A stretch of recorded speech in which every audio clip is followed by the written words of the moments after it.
model keseluruhan quality of life yang dicadangkan oleh beberapa scholars. I was actually the model tu adalah satu daripada cadangan yang apa tu yang belum lagi belum lagi proven lah dia punya kemampuan untuk menerangkan the whole concept of quality of life, but they are moving towards that way. Kenapa dia panggil model yang belum lagi di verify oleh ramai scholars? Ada yang masih guna, ada yang dah guna, ada yang belum guna, tapi selagi dia tidak boleh digunakan dengan meluas, kita tak dipanggil dia sebagai theory. That's why kita panggil dia sebagai model of quality of life. Okay, so number 2 is that we are going to examine the components of an integrative approach to quality of life.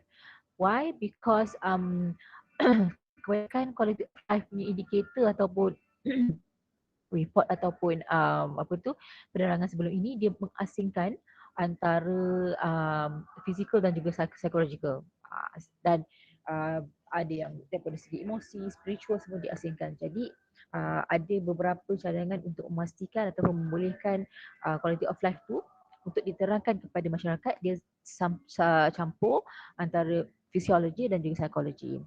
Okay, dan number 3 ialah to analyze the relevance of Maslow's theory of hierarchy. Why relevance? Because I want you to think and maybe your ideas or your thoughts on the Maslow's theory of hierarchy ni. Saya rasa Maslow ni bukan satu perkara yang asing untuk anda semua. I think at least once in your life, especially kalau you student FEP, you would know what Maslow is all about. So but then today we're gonna discuss about dia punya perlu lagi tak kita guna Maslow ni, sebab kita ada banyak sangat teori-teori yang menerangkan tentang quality of life. Right, let's start.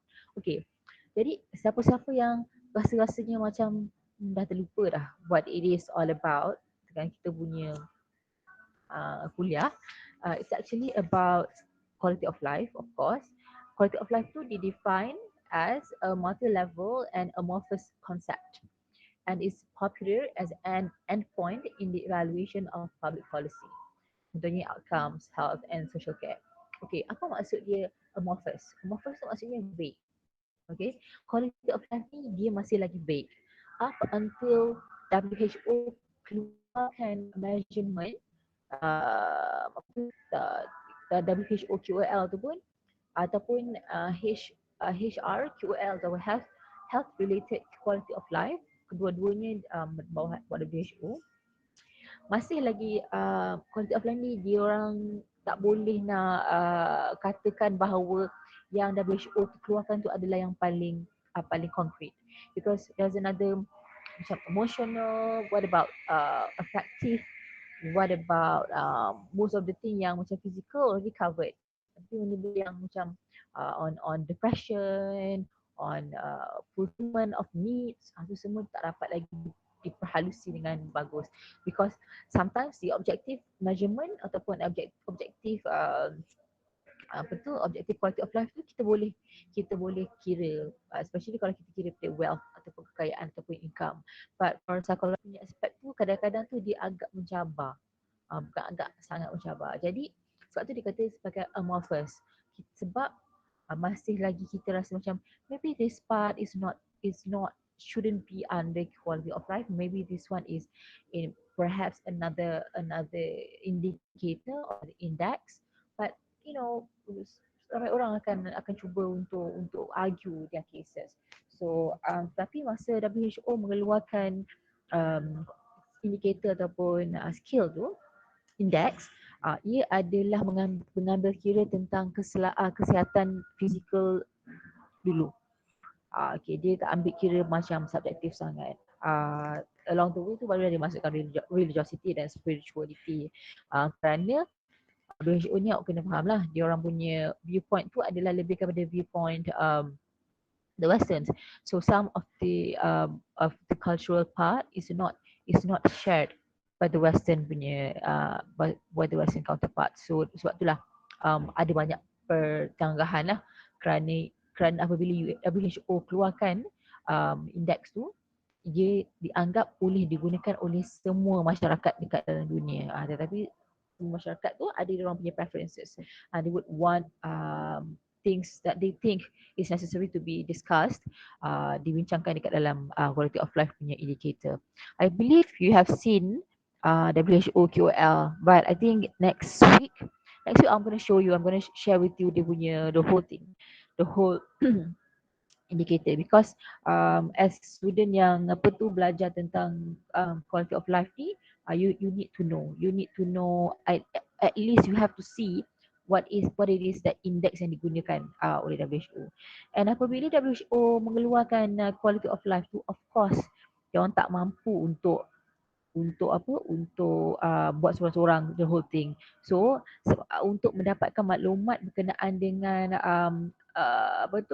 kedudukan ataupun keadaan quality of life masyarakat dunia, WHO telah meminta setiap kementerian yang fokus kepada kesihatan dan quality of life ni, especially kalau kat Malaysia ni, first dia akan pergi pada KKM lah untuk buat kajian berkenaan ni. Jadi semua kajian itu yang dibuat oleh setiap negara, itulah yang uniknya untuk setiap negara itu, dan dikumpulkan di level antarabangsa di WHO. Okay, itu amorphous konsep ataupun vague konsep ataupun tak jelas. Okay, what is multi-level? Okay, multi-level meaning that quality of life tu dia tak boleh hanya dikaji daripada individu sahaja. Dia mesti individu, keluarga, community, atau kejiranan, masyarakat setempat, ataupun masyarakat daerah, perbandaran, lepas tu negeri dan negara. So dia banyak layers itu, banyak level. Sebab kalau kita contohnya kalau kita nak hanya, kalau pernah perasan, I'm sure you pernah perasan kalau dalam demographic punya questions dekat dalam survey dia akan tanya pasal pendapatan. Okay, dulu pendapatan tu dia orang hanya fokus kepada pendapatan individu yang menjawab soalan. Tetapi sekarang dah ada pembaharuan kerana kita nak tengok daripada segi kita panggil Khazanah Research Institute tu, dia ada keluarkan satu argument equivalence ataupun pendapatan untuk yang menggambarkan keseluruhan isi rumah. Okay. Salah satu daripada quality of life ni dia nak kaji kenapa multi level juga, sebab itulah kita ada kita punya tier. You remember B40, M20, M40, T20. So in between that, bawah B40 ada yang below poverty ataupun atas sikit daripada poverty. Dalam M40 yang middle ada banyak tier, begitu juga dengan T20. Dia pun ada tier juga, ada yang atas, ada yang bawah. So kenapa? Kerana itu adalah salah satu daripada indikator untuk mereka kaji tentang quality of life masyarakat yang daripada pelbagai bidang, daripada pelbagai income. Okay, kerana masyarakat B40 mungkin perlu duit untuk survive, makan setiap hari. Okay, masyarakat T20 perlu makan untuk lifestyle.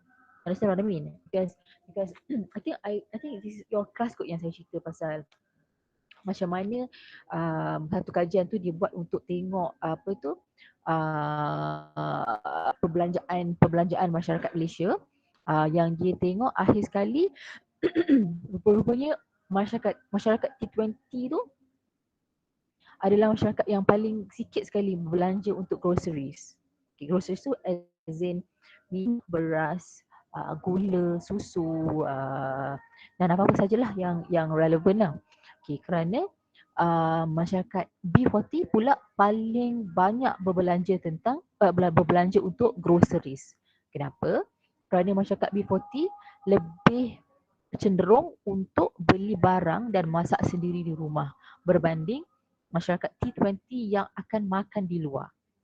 Okay, so that's a different. Jadi bila awak tengok bukan kuasa membeli, perbelanjaan tu memang banyak pada B40. Tetapi pada T20 tu sikit sebab diorang tak masak kat rumah, makan kedai ataupun beli. So siapa yang ada kemampuan untuk beli makanan setiap hari tanpa masak tu adalah orang dikategorikan sebagai berkemampuan. Siapa yang tak boleh tu yang dia akan kena masak setiap hari lah. Dan yang ironiknya apabila kita crosskan chat pula dengan apa yang mereka, apa yang masyarakat B40 dan T20 ni pula. Sekejap ada nak masuk ni seorang. Okay. Okay. Apa yang menarik bila kita cross checkkan dengan antara perbelanjaan barang dapur T20 dengan B40 ni dengan kadar pembuangan sampah ataupun waste disposal. Waste disposal tu maksudnya household disposal lah. Household waste disposal tu maksudnya kalau satu rumah tu um, rumah mana ataupun masyarakat mana yang paling banyak membuang bahan-bahan yang boleh di-recycle ataupun membuang bahan-bahan waste.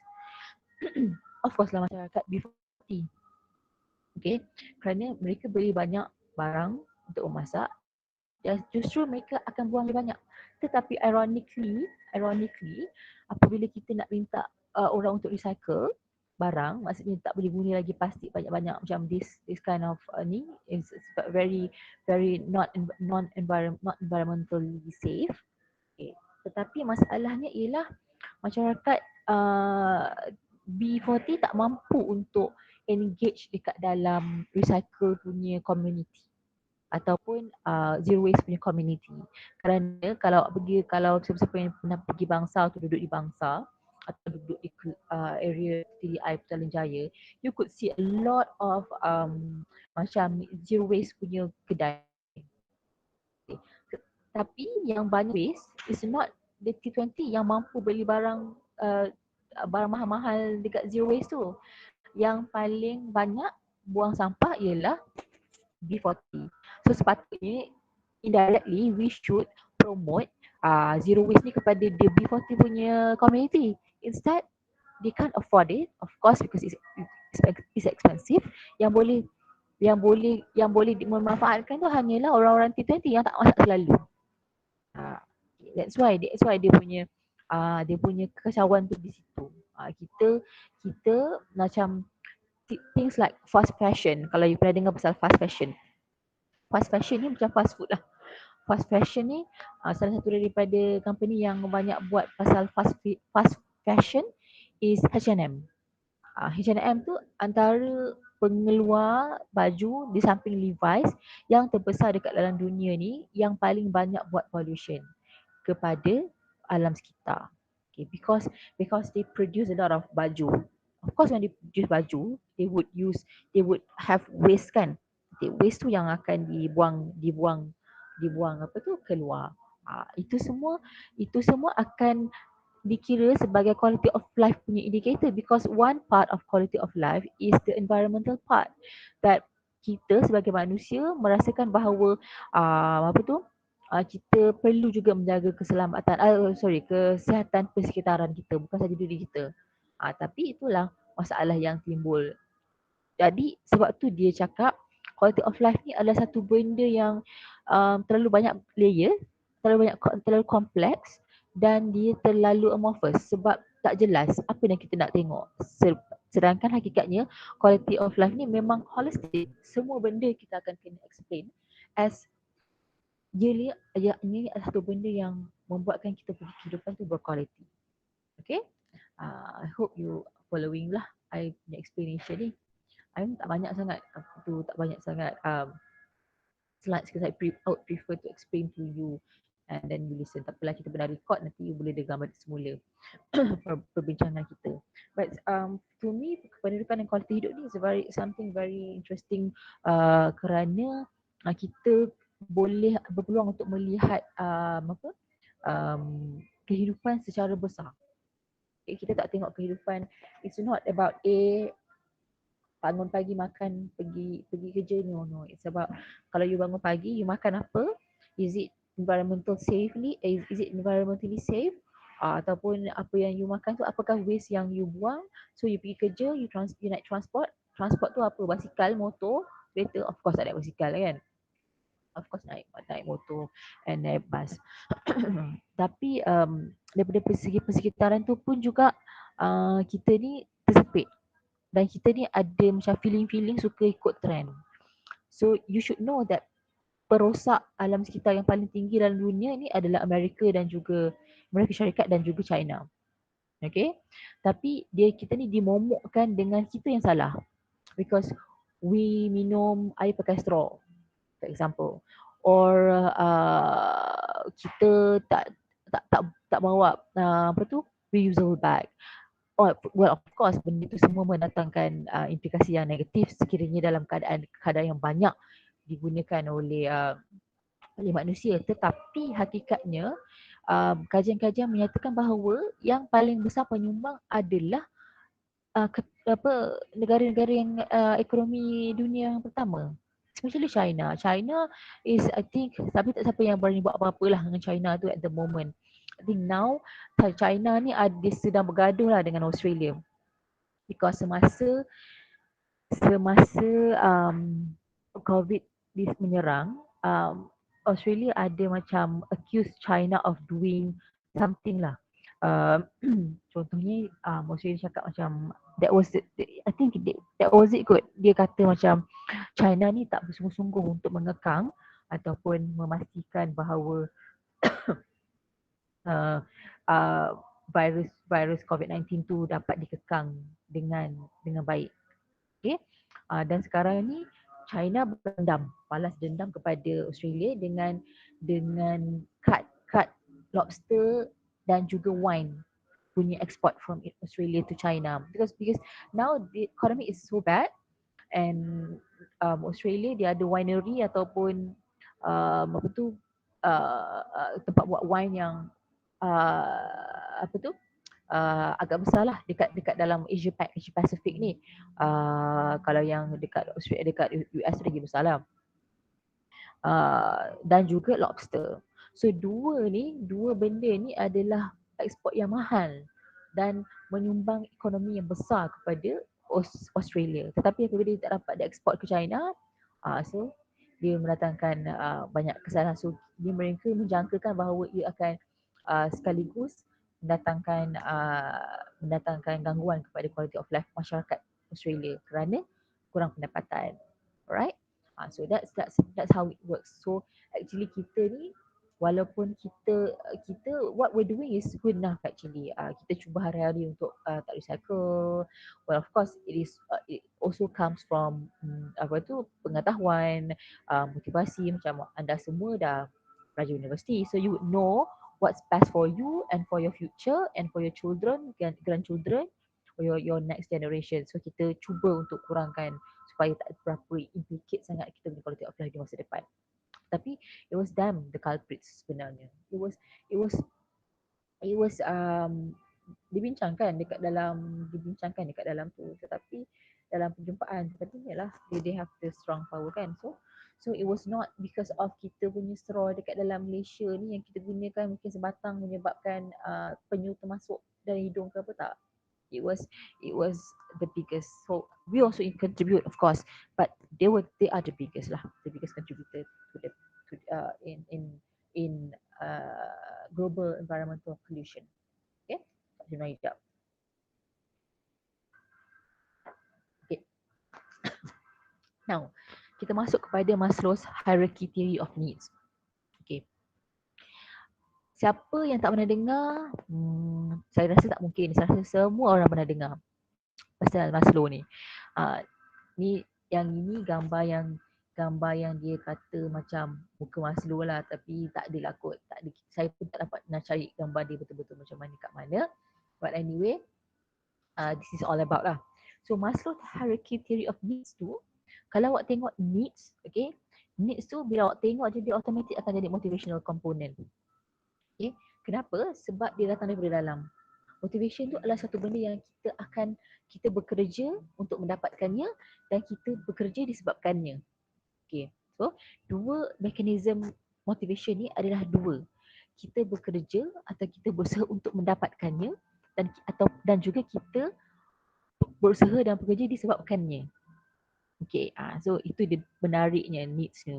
So bila bercerita pasal motivation, Maslow ni adalah orang yang memang pakar lah dalam bidang hierarchy theory ni. Okay, contohnya kenapa dia pakar? Sebab dia adalah among the first one yang explain bahawa manusia tu boleh beroperasi ataupun boleh bertindak balas dengan betul dan stabil sekiranya dipenuhi keperluan-keperluan dia. Kita ada keperluan, kita ada fitrah lah. Okay. Tak ada orang yang tak perlu makan. Semua orang kena makan. Alright, so first kita tengok bawah sekali. It's breathing, food, water, sex, sleep, homeostasis, excretion. Okay, tak apa. Yang perlu kita tahu adalah kita perlu udara yang bersih, kita perlu makan, kita perlu air, kita perlu hubungan intim, kita perlu kehidupan dan itu yang paling asas. Okay, itu kita panggil physiological. Dia untuk feed kita punya physical needs. Okay, kenapa diletakkan di bawah sebagai yang paling besar? Kerana dia bukan sahaja dia tu banyak, tetapi dia juga adalah tonggak kepada semua semua tier-tier ataupun semua tingkat-tingkat yang dekat atas tu. So Maslow hierarchy ni dia cakap bahawa seorang manusia yang seandainya dia tak ada dipenuhi dia punya physiological, dia tak akan dapat memenuhi safety. Dia tak akan dapat capai belonging. Dia tak akan dapat esteem. Dia tak akan dapat actualization. Okay. However, macam daripada segi-segi pendekatan keagamaan, um, macam even Muslim, Buddhism, India, they have that kepercayaan yang bahawa keperluan manusia ni tak perlu banyak sangat. Okay, sekadarnya dan oleh sebab itu kita akan dapat bantu orang lain. Okay, walaupun self-actualization ni part of it, tengok yang atas sekali, stage atas sekali, self-actualization, itu lebih kepada personal growth, lebih kepada exploring potential and everything. Tetapi ia juga kepada kemampuan seseorang tu untuk membantu ataupun to give back to the society, provided that they have fulfilled all four tier tu. Tapi Maslow kata no, it's impossible. You've got to have all that to achieve that.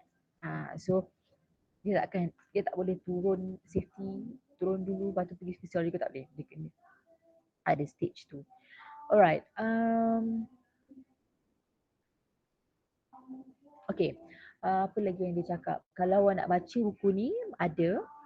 Saya rasa kalau sekarang ni dia orang dah banyak share dia punya PDF dalam berkenaan dengan Maslow hierarchy of needs ni. Sebab masa dia buat mula-mula tu, dia memang fokus kepada individual needs.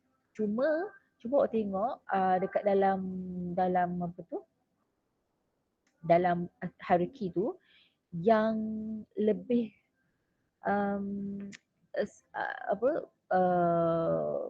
daripada level 3, love and belonging, esteem and self-actualization tu adalah lebih kepada psychological needs. Dua bawah tu, physiological dengan safety tu lebih kepada physical needs. Alright. Kerana apa? Awak tengok safety tu dan second tier tu, ini adalah perkara yang paling pelajar-pelajar saya suka, employment. Okay, sekarang ni dia bukan employment sahaja. Dia sekarang ni dia akan fokus pula kepada apa tu, job security. Okay, kita pertama sekali kita nak dapat kerja lah, of course, but kerja tu it can be any kerja. Kalau you jadi barista ataupun you jadi babysitter ataupun you jadi cikgu tadika, it's kerja. But whether the kerja can sustain or whether the kerja has some sort of security, itu satu soalan yang lain. Okay, now that we are in this apa tu kita panggil kekacauan akibat daripada COVID ni, kita berdepan pula bukan sahaja masalah tak ada kerja tu. Walaupun baru-baru ini kerajaan ada mention pasal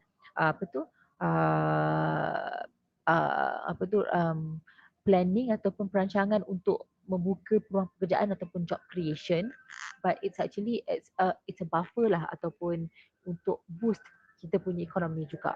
Okay. But however, it's a good move. I think you sebagai pelajar-pelajar universiti, you've got this a bright future jugalah. Okay, walaupun berdepan dengan macam-macam orang cakap tak ada kerja ke apa, but I believe but it depends on what your expectations are. Okay, but in terms of kerja, I think there will be kerja lah. Okay. Safety tu kenapa dia kata sebagai physiological? Because kita tak mahu kita punya diri dan juga kita punya keluarga tu terancam. Sebab tu kalau kalau safety ni dia dekat-dekat dengan physiological.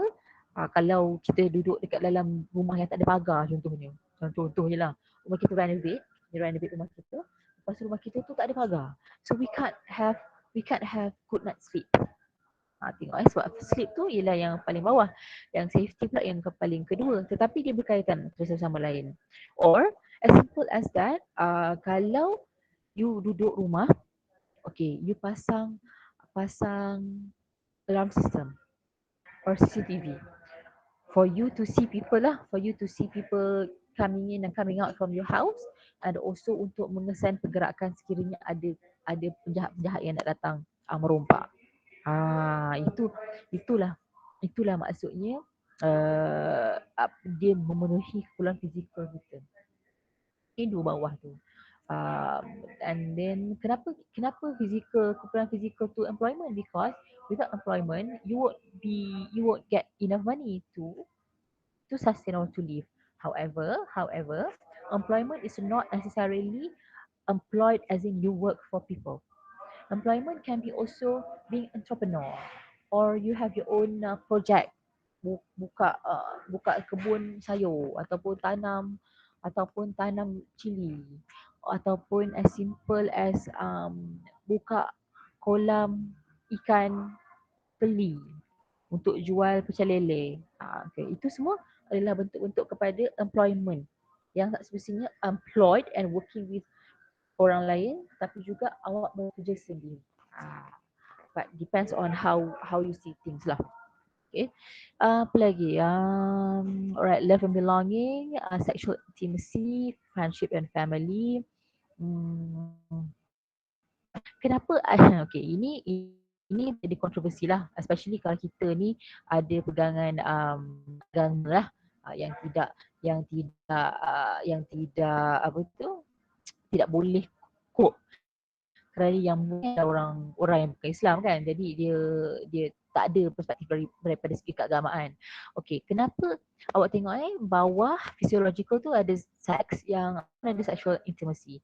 Bear in mind that this is not mucah lah. Okay. Tetapi kenapa dia letak dua perkara yang berbeza? Kerana sexual intimacy dalam love and belonging tu adalah satu hubungan intim seksual yang berlaku antara orang yang disayangi. Tetapi yang physiological bawah tu ialah just to fulfill your needs for sex. Jadi it is not necessarily that you love that person, but you have your needs. Again, it is done according to dia punya Western punya perspektif. So that's why kita dapat dua perkara, dua benda dalam different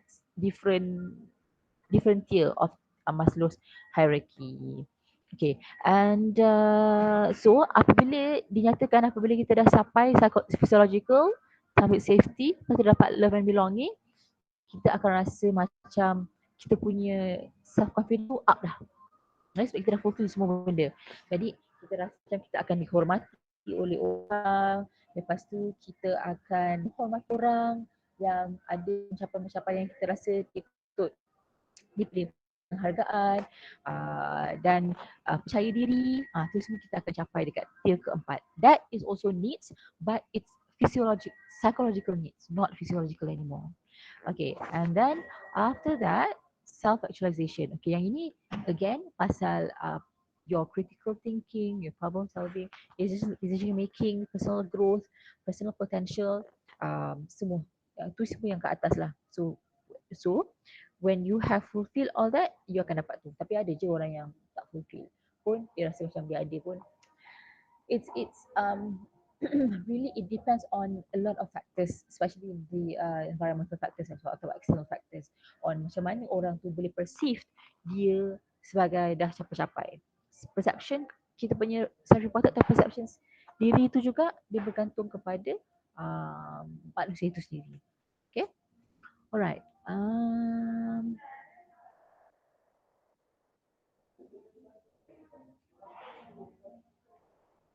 Okay.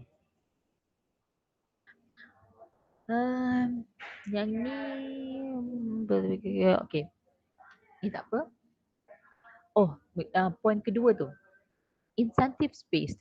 Maksudnya, macam saya cakap tadi, motivation is about you work to get that or you work because of that. Itulah incentive based maksud saya.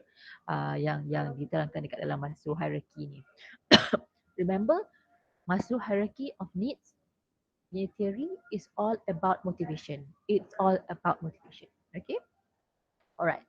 Now, there's another yang interesting to talk about is about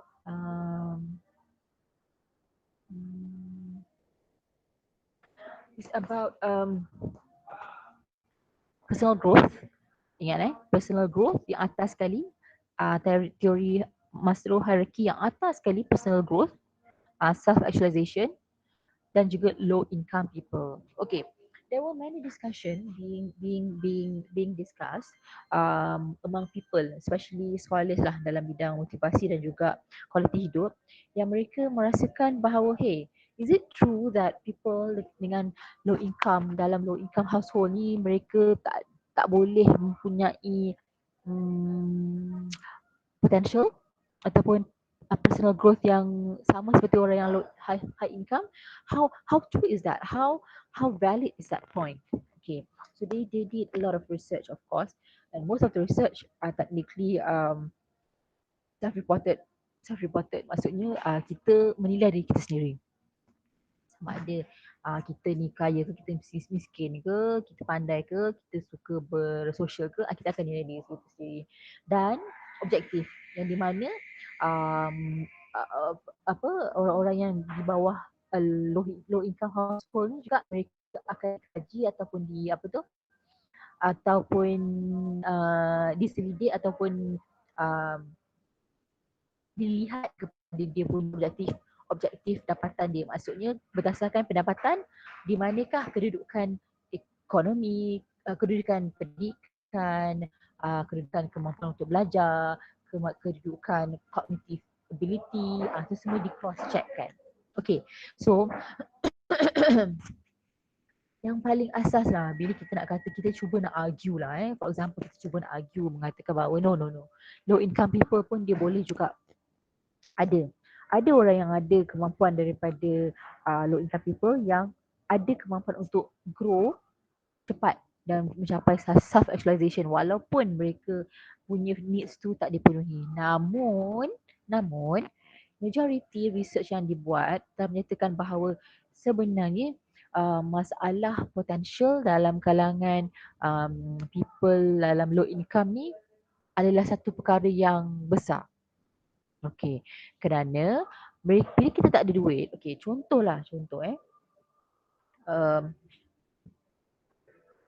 we don't have money, okay, we don't have a lot of money, of course, kita mungkin pendapatan isi rumah kita sebulan RM300, RM300.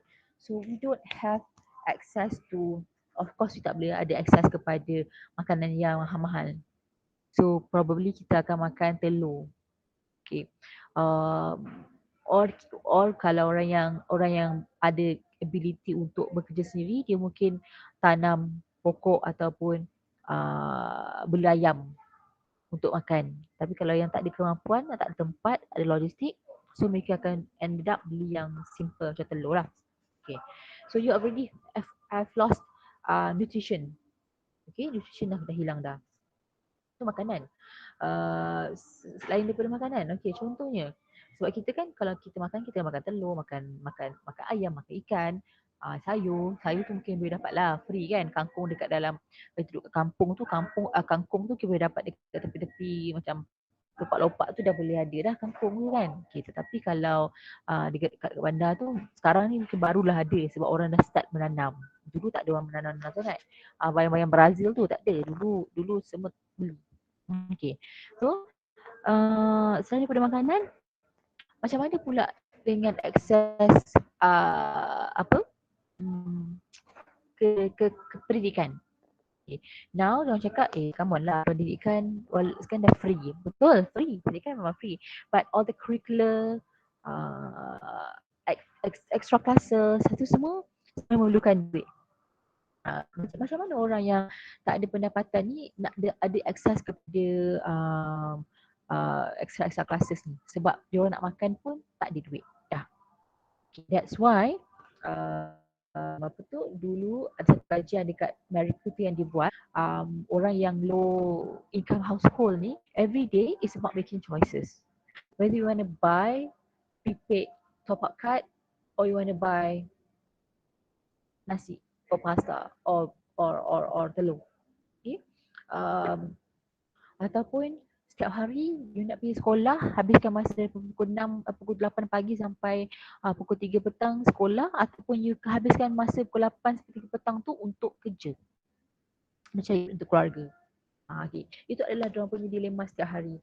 So masa kita start MCO yang semua orang tak boleh pergi sekolah tu, that was the issue juga yang dibincangkan oleh banyak orang, especially NGOs lah, di mana kita punya rakyat Malaysia ni tak ada access to online learning punya capacity lagi. Pun tak adalah, because kita we don't have money to buy a laptop. We don't have money to buy internet punya access. Even though it's just 10 ringgit pun tak boleh nak dapat juga. Okay, kerana makan setiap hari tu pun dah miss. Kenapa kita nak beli pula barang-barang yang kita patutnya gunakan duit tu untuk makan? Okay, that was the idea. So when we talk about kalau dekat negara-negara, negeri-negeri yang lain, bukan Malaysia je sebenarnya banyak negeri-negeri lain yang perlu kita bincangkan child marriage. It was not because of the children tu katal, or because mak bapak tu katal. No, because one of many avenues to escape kemiskinan is dengan menghahwinkan anak dengan cepat lah, dengan muda-muda lah. Tetapi itu adalah root kepada masalah yang lain sebenarnya. So child marriage tu although tak dilihat sebagai satu benda yang positif, but to satisfy quality of life or needs, it is one of the avenues, the easiest one, the avenues.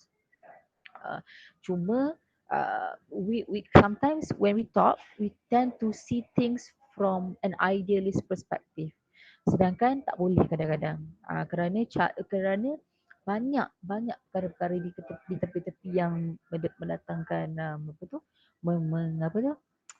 menyokong ataupun mempengaruhi kita punya tindakan ataupun tindakan orang lain dekat keliling kita. Okay. Apabila orang-orang yang daripada low income ni tak ada akses kepada goods and services, iaitu makanan ataupun servis, okay, especially kalau mereka duduk di Amerika yang memerlukan insurance, tu tak adalah. So if you sakit, you don't have insurance, you can't have treatment di hospital. Okay, kalau macam saya belajar kat Australia, I think one of my biggest issue masa saya nak pergi belajar tu was that saya punya insurans kesihatan pelajar tu was sponsored sekejap je. Okay, so I have 3.5 years punya scholarship, but the requirement daripada visa saya ialah untuk 4 years. So I should be covered for another 0.5 years ni sepatutnya. But because apa? Because Australia ni dia punya health punya access tu purely by insurance. Australia satu pula dia punya I would say kebagusannya lah. Nak cerita dengan awak, saya cerita sikit lah. Saya punya kat sana. Saya dekat sana nak makan daging halal lah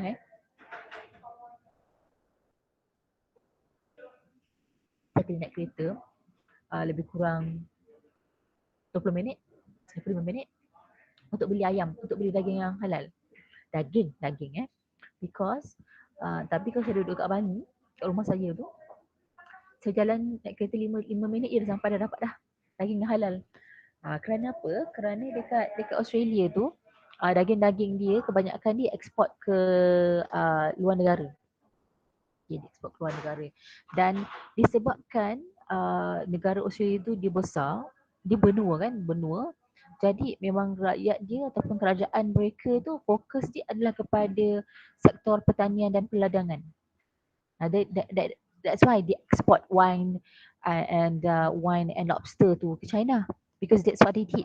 Because dia punya even dia punya manusia pun dalam tu pun tak ramai sangat pun, because they are also modern in society. They don't have kids, too many kids. They have only like 3 kids je, because as you as the number of your family members to grow, kena beli kereta yang juga memenuhi jumlah penduduk ataupun jumlah ahli keluarga. So imagine kalau you ada suami isteri, so you've got 3 kids. So you've got to have 5 kereta, one kereta that can fit 5 people. Dia bukan macam Malaysia. Malaysia anak 6, kereta 5. Maksudnya kalau kancil tu, kereta kancil tu, Viva lah sekarang, Viva kan.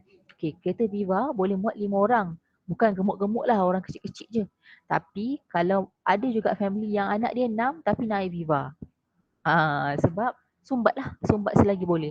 Australia memang tak boleh, because once bila you bersalin dekat Australia, you've got to prove yang you bawa babysit kepada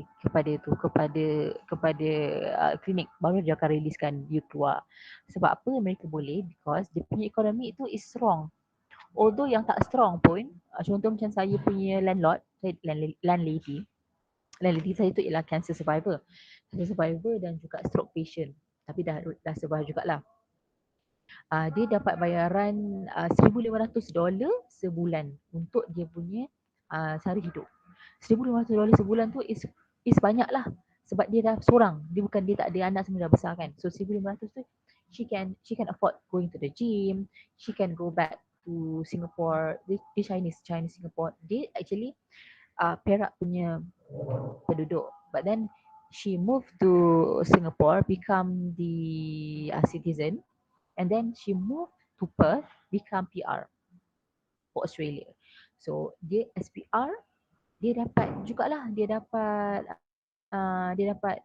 that benefit juga. So kerajaan Australia, they can afford that because they are, of course, economically strong lah. Okay. Dan dia punya balik kepada isu yang ayam pasal daging tadi, saya nak cakap tu, macam mana besarnya dia punya ekspor tu yang sampai dia boleh improve dia punya ekonomi tu. That's what we should think about. Kerana dulu Malaysia pun, semasa zaman Universiti Pertanian Malaysia, saya dah lahir ke belum? Ni biar awak kecil lagi lah. Universiti Pertanian Malaysia tu adalah satu universiti tak ada orang nak pergi. Sebab dulu pertanian tu dimomokkan dengan satu benda yang negatif. Orang yang petani tu adalah pemiskin. Sedangkan dekat Australia, petani adalah orang yang kaya, because they export dia orang punya barang semua. Semua tu dia ekspor ke luar negara, ke seluruh dunia. Sebab tu saya cakap, kat Bangi saya nak makan daging Australia halal, pergi je 5 minit sampai dekat kedai. Tapi kalau kat Australia saya nak pergi makan daging, kena jalan 20 minit. Padahal yang dibuat tu daripada Australia ke Kelakar lah kan. Because they don't sell halal food kepada halal slaughter meat kepada citizen sangat. Dia export. Okay. So banyak benda yang kita nak miskonsep kita ni. Kita nak nampak gah Malaysia ni, masalah kita nak nampak gah, kita nak konon jadi macam hub elektronik, hub bla bla bla. But then kita lupa bahawa the basic needs kita tu, macam makanan tu adalah benda yang penting, bukan untuk kita punya rakyat sahaja, tetapi untuk ekspor dan untuk ekonomi. Kerana apa? Kita tak nak benda-benda kemiskinan tu menjejaskan quality of life masyarakat dia sendiri dan masyarakat setempat. Kerana apa? Because you don't have access yang mencukupi, you akan kekurangan daripada banyak benda. Dia memang ada setengah orang yang memang dia dah buat paling maksimum pun, tapi memang Tuhan berkata itu je dia punya level. Memang ada. Tetapi kita tak boleh buat apa-apa lah kan, macam mana. Tetapi saya nak beritahu tu impact dia banyak lah apabila kita punya low income ni, kita tak ada sustainability daripada segi income, dia akan impact this thing. Tengok physical and mental health of course. Lepas tu dan kajian juga menunjukkan mereka yang kanak-kanak yang daripada low income household ni, dia punya academic skills dan development dia tu sangat slow. Okay. Kerana apa? Kerana mak bapak bekerja, tak ada masa kat rumah untuk coach mereka dan tak ada juga akses untuk hantar tuition. Tak ada duit. Okay. Lepas tu stres among low income children juga akan mendatangkan learning problems kerana stres tu datang je kalau kita balik rumah satu bilik. Dekat KL still ada rumah yang satu bilik macam flat kampung gereja lama-lama satu bilik je. So you imagine kalau you cram in one room with your siblings, lelaki perempuan, lepas tu mak bapak dekat dalam bilik lah of course. So apa perasaan? So you tak boleh nak cope benda tu. And also children from high social class akan lebih mampu dipersiapkan untuk career development. So bapak-bapak diorang ni, bapak diorang ni yang berkemampuan. Contohnya kalau dulu nak jadi pilot, you just need to have 200,000. Okay, saya tahu sebab saya sepupu hantar anak dia pergi belajar pilot lah. Jadi pilot dekat Langkawi.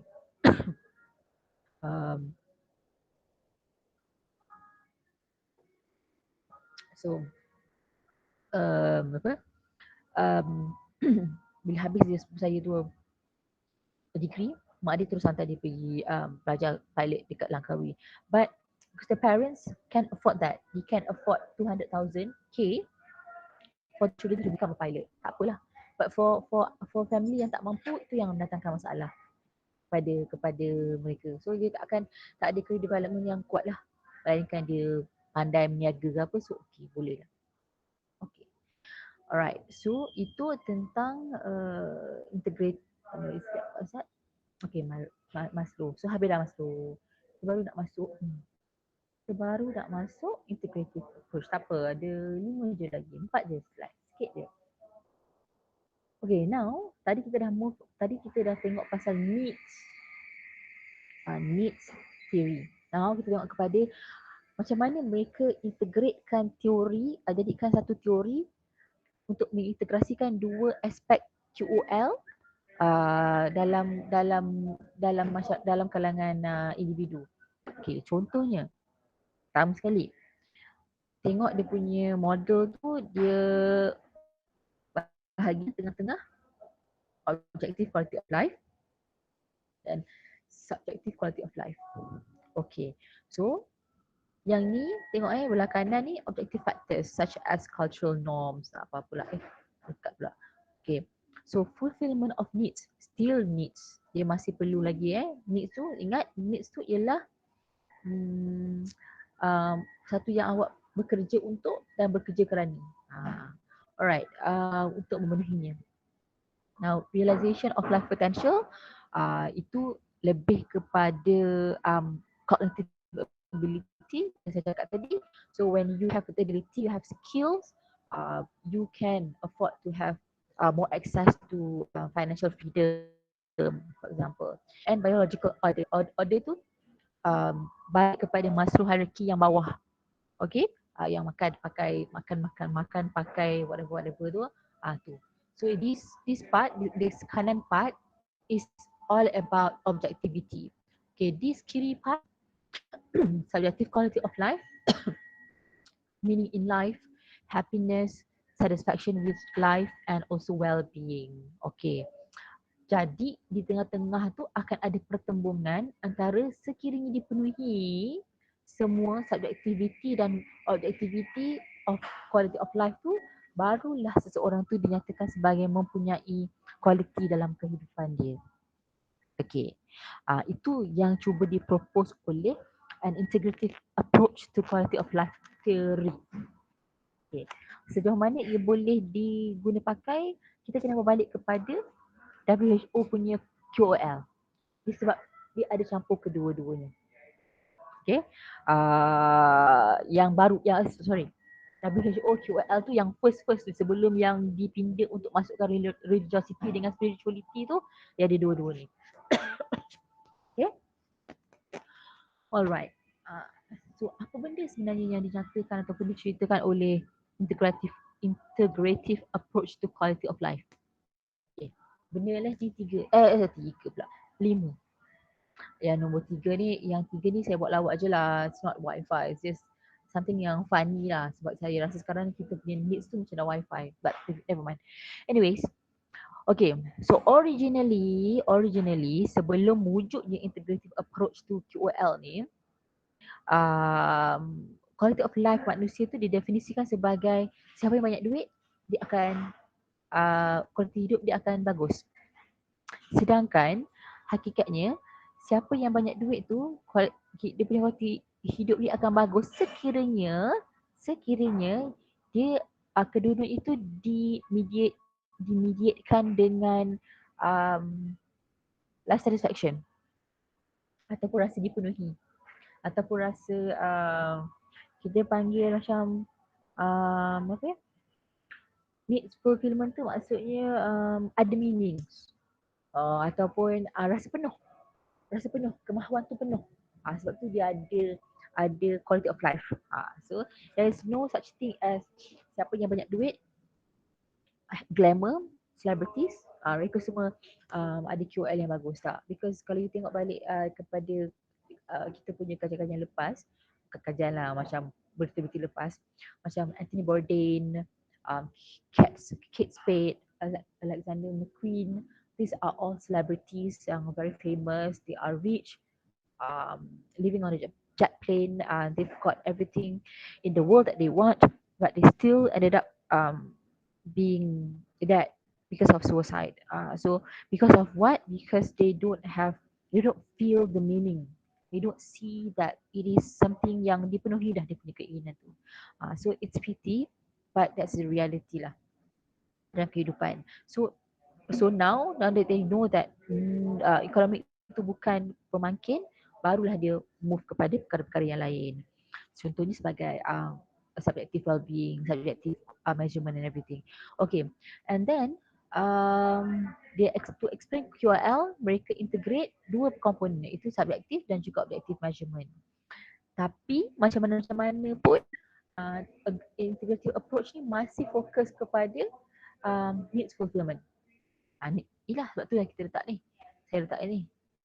Kerana company needs, kita tak akan dapat fulfill kemahuan kita. Okay. And also integrative approach ni ialah about quality of life, untuk balancekan kedua-duanya, subjectivity dan juga objectivity. Dan again, it should be multi-level, iaitu individual dan juga community level. So this is what integrative approach to quality of life ni cuba propose.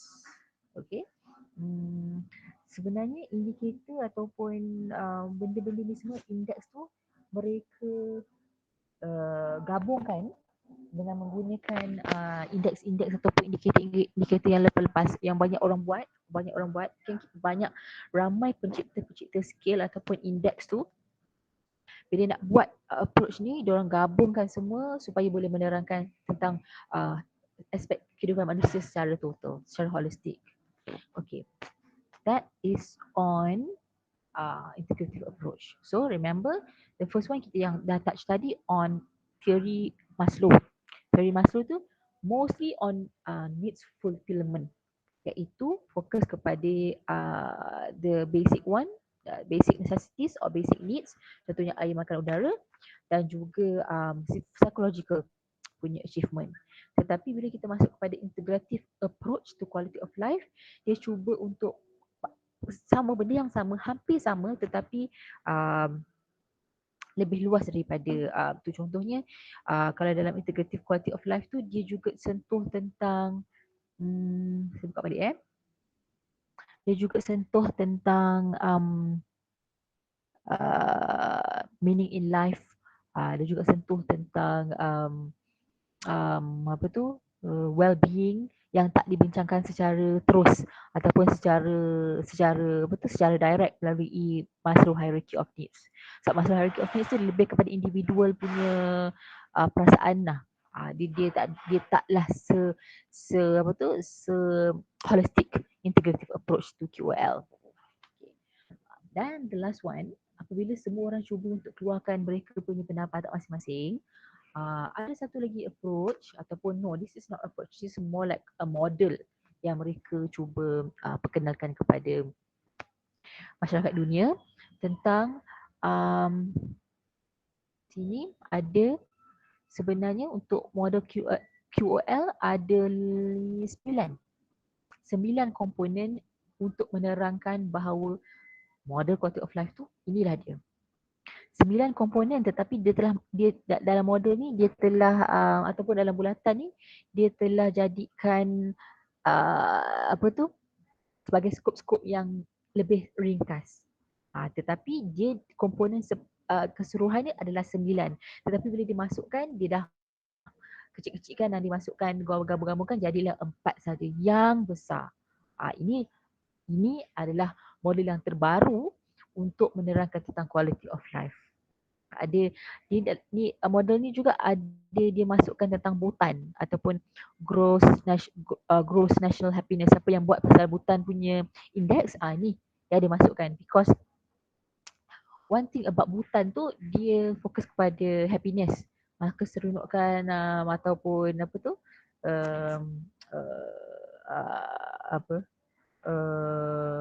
perasaan yang gembira dengan kehidupan. Bhutan tu ataupun gross national happiness tu sebab dia ada banyak induce dengan Buddhism, that's why dia lebih fokus kepada happiness. But anyway, nanti saya akan tonton minggu depan. Nanti kan sama pula kan. Okay, so saya buka besar sikit, tak nampak sangat. Okay,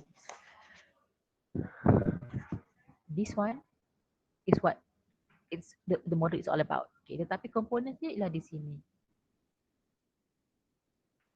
Okay, objective indicators. Sorry.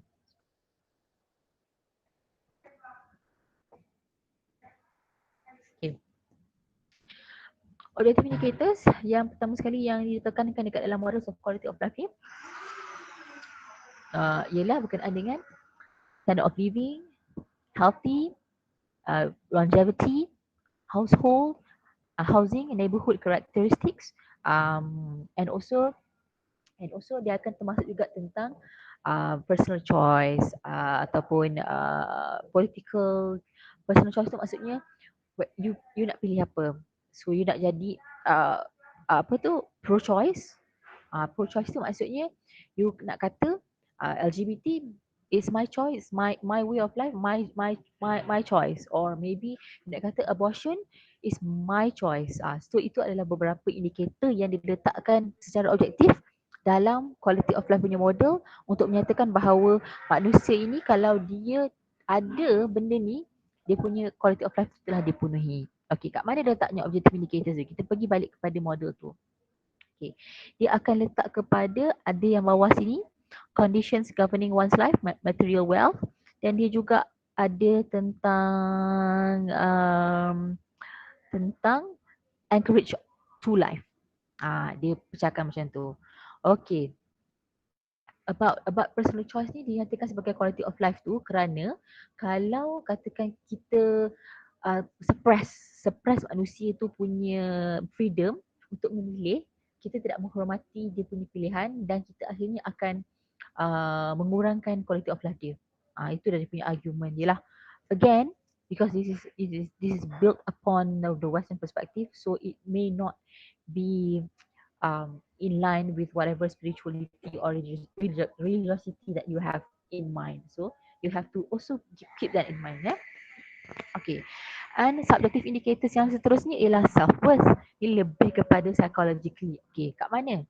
Tengok subjective indicators dia ni dengan ni dia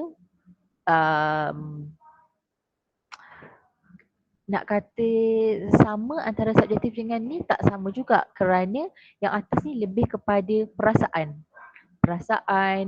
apa yang dia rasa, emosi. Tetapi yang psychological models ni lebih kepada um, kompetensi diri ataupun bakat diri ataupun skill.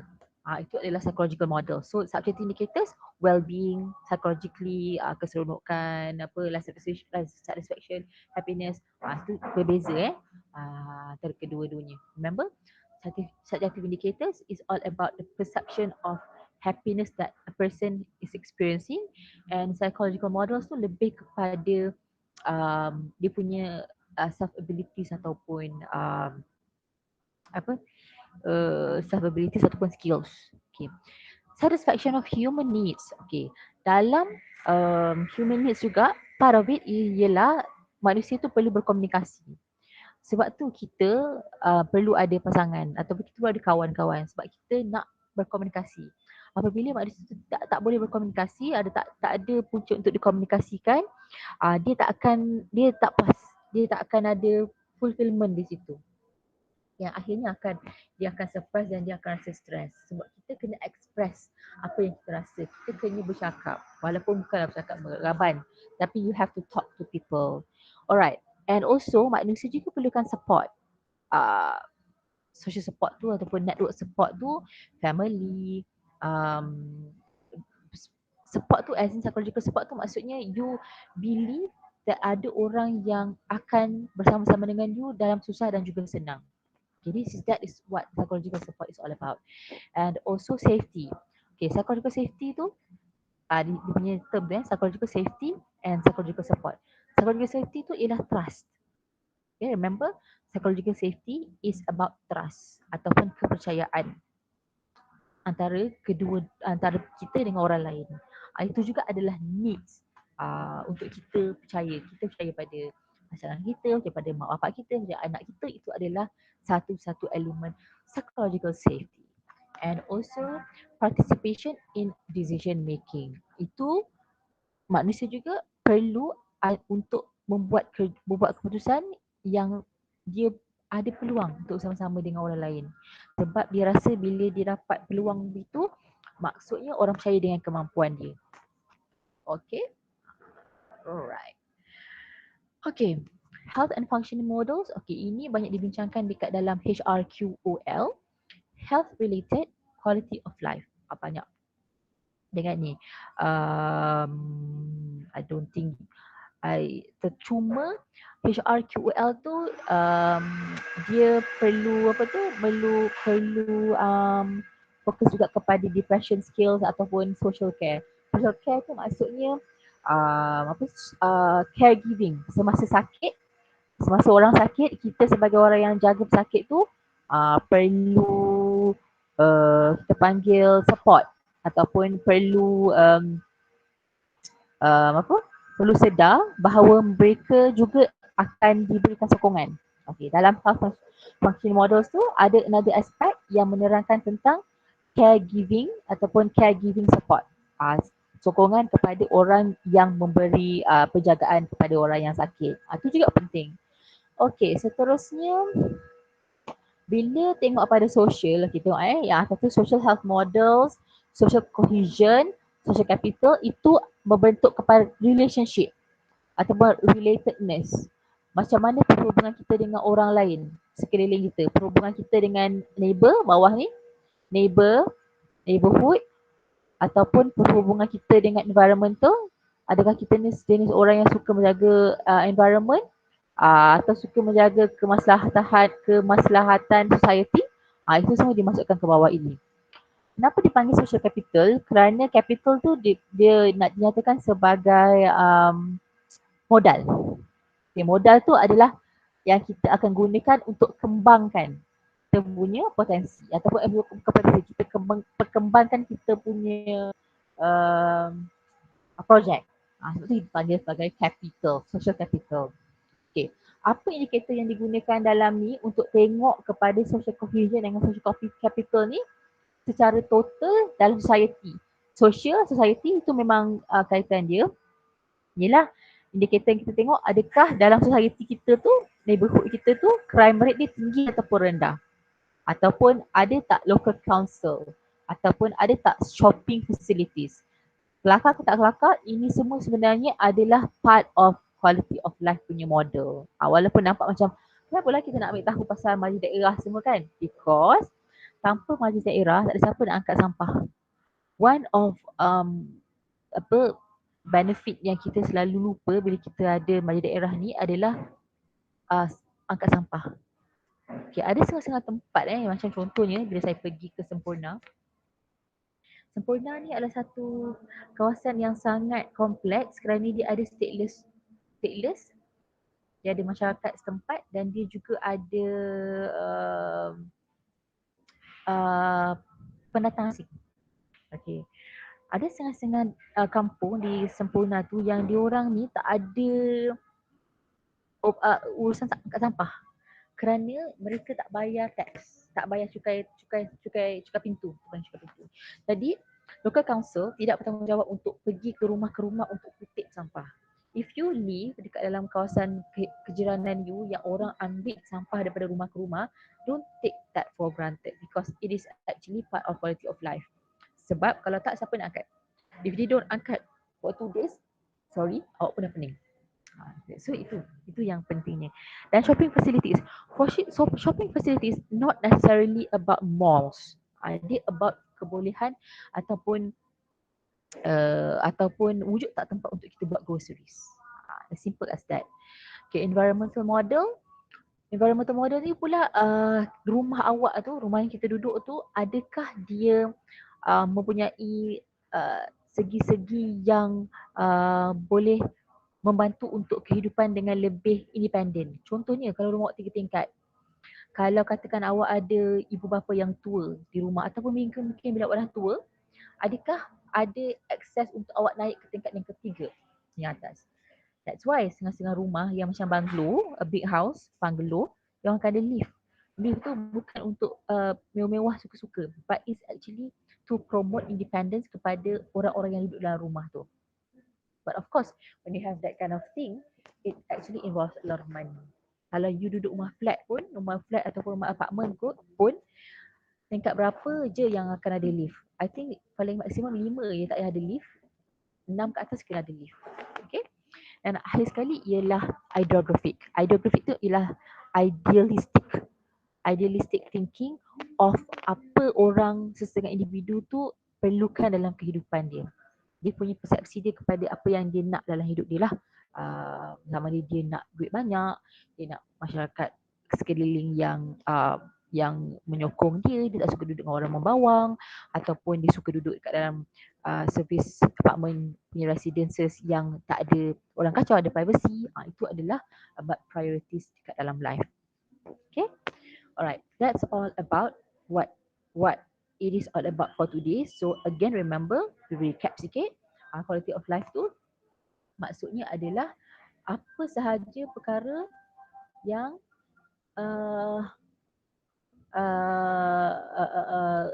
melihat kepada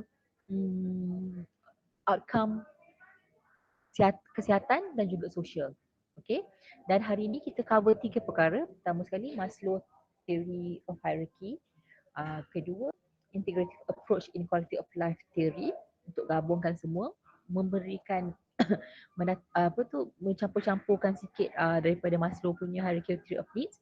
Dan yang ketiga, kita fokus kepada model holistic quality of life. So kita dah cover semula sebenarnya hari ini. Okay, so before we end, any questions yang perlu nak ditanya? Sila tanya.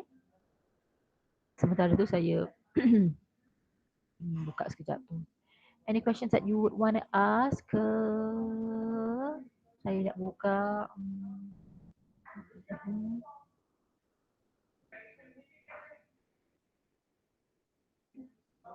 Okay.